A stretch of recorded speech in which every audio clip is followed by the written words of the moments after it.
নমস্কার, আমার চ্যানেলে তোমাদের সবাইকে স্বাগত। আজকে আমি পটলের রেসিপি তোমাদের সঙ্গে শেয়ার করব। আজকে আমি মুগেশ্বরী পটল তোমাদেরকে বানিয়ে দেখাবো।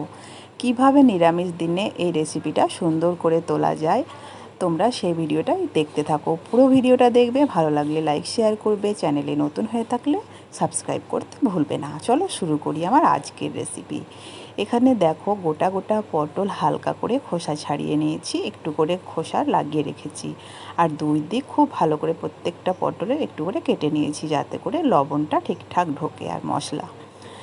এবার পটলগুলো কিন্তু ধুয়ে রাখা আছে। এবার মশলাটা দেখে নাও, সম্পূর্ণ নিরামিষ। এখানে আছে একটা টমেটো বড় সাইজের, দুটো কাঁচা লঙ্কা, একটা শুকনো লঙ্কা, 1 চামচ গোটা জিরে আর আদা। আর কিন্তু অন্য কিছু ব্যবহার করছি না। এখানে মুগ ডাল 2 চামচ মতো নিয়ে নিয়েছি। মুগ ডালটা কিন্তু শুকনো ভেজে নেব, এখন ধোবো না। চলো গ্যাস অন করে কড়াই বসিয়ে দিয়েছি আর মুগ ডালটাকে ভেজে নিচ্ছি। ডালটা কিন্তু মিডিয়াম আঁচে ভাজতে হবে, পুড়ে যাতে না যায় সেদিকে লক্ষ্য রাখবে। ডাল ভাজা হয়ে গেলে ডালের মধ্যে থেকে খুব সুন্দর একটা গন্ধ বেরোবে, মিষ্টি মিষ্টি, আর হালকা কালার চেঞ্জ হয়ে গেলে বুঝে যাবে তোমরা ডাল ভাজা হয়ে গেছে। আমার কিন্তু ডালটা ভাজা হয়ে গেছে। এবার আমি ডালটাকে খুব ভালো করে 2 থেকে 3 বার জল পাল্টে পাল্টে ধুয়ে নেব।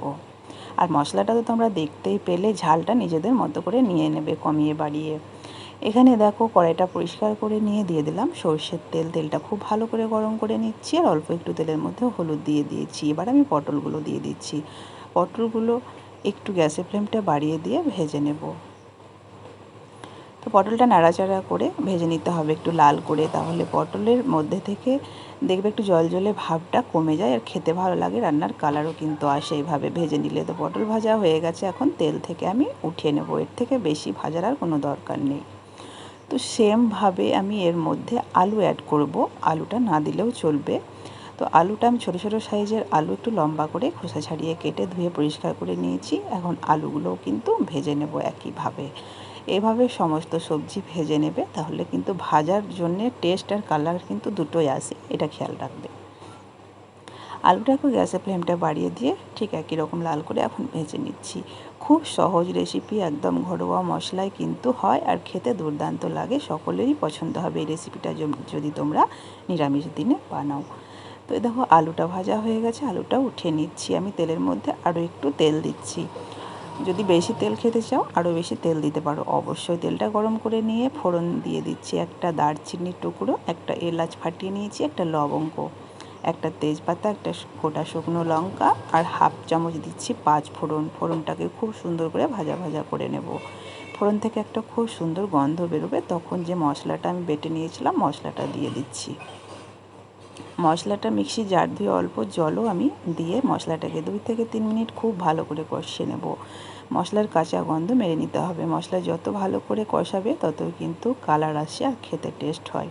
এই ছোটো ছোটো টিপসগুলো ফলো করলে রান্না অবশ্যই ভালো হবে। এখন স্বাদ মতো লবণ আর কালারের জন্য হলুদ দিয়ে দিলাম। খুব ভালো করে এখন আমি মিশিয়ে নিচ্ছি সব কিছু।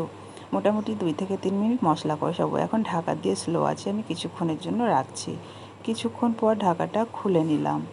এখন দেখো মশলা থেকে তেল ছেড়ে দিয়েছে, মশলা খুব সুন্দর কষানো হয়ে গেছে। এই অবস্থায় আমি ভেজে রাখা মুগ ডালটা ধুয়ে নিয়েছিলাম দিয়ে দিলাম। মুগ ডালটা মশলার সঙ্গে খুব ভালো করে এখন মিশিয়ে নিচ্ছি। তো দেখো মুগ ডালটা মেশানো হয়ে গেছে। এখনই আমি দিয়ে দিচ্ছি ভেজে রাখা আলু আর পটল। আলু পটল দিয়ে খুব সুন্দর করে আবারও আমি মিশিয়ে নিচ্ছি সব কিছু একসঙ্গে। খুব ভালোভাবে কিন্তু মেশানো হয়ে গেছে। এবার এর মধ্যে আমি গ্যাস ফ্লেমটাকে একটু স্লোতে রেখেছি আর দিয়ে দিচ্ছি 1 চামচ টক দই ফেটিয়ে নিয়েছি। টক দই দেওয়ার সময় অবশ্যই গ্যাসটার ফ্লেমটাকে একটু লোতে রাখবে, নাহলে অনেক সময় দই ফেটে যায়। তো এবার দইয়ের সঙ্গে খুব ভালো করে মিশিয়ে নিচ্ছি। মেশানো হয়ে গেলে আমি একটু নিরামিষ, যেহেতু টক দইও দিয়েছি তাই অল্প একটু চিনিও ব্যবহার করছি। চিনি দিলে টেস্ট হয়, যেহেতু টক দই দেওয়া আছে। চিনিটা মিশিয়ে নিয়ে ঢাকা দিয়ে 1 মিনিট মতো আমি রাখছি। একদম স্লো আছে। ঠিক 1 মিনিট পরে ঢাকা খুলে নিয়েছি। আর এদিকে পটল আলু সব কিছু খুব সুন্দর করে কষানো হয়ে গেছে।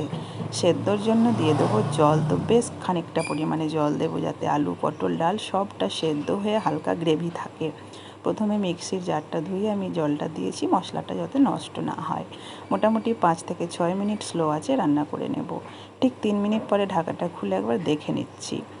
তো তো একবার নাড়াচাড়া করে দিয়ে দেখে নিচ্ছি সেদ্ধ হয়েছে কিনা। এখনও কিন্তু দেখেই মনে হচ্ছে পটল, আলু, ডাল সবটাই খানিকটা করে সেদ্ধ হতে বাকি আছে।